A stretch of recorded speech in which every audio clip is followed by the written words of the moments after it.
Ассалаумағалейкум молдеке. Қош келдіңіз. Кіріңіз, төрлетіңіз. Уағалейкумассалам. Қош көрдік. Рахмет. Жоғары шығып, дастарханға жайғаса беріңіз.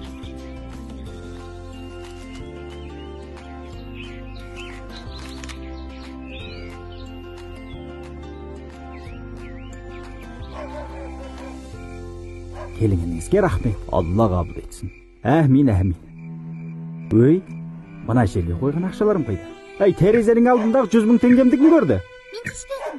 Мен емес. Үйлегілер алмаса. Молда? Астағфирулла. Жоқ. Молда алуы мүмкін емес.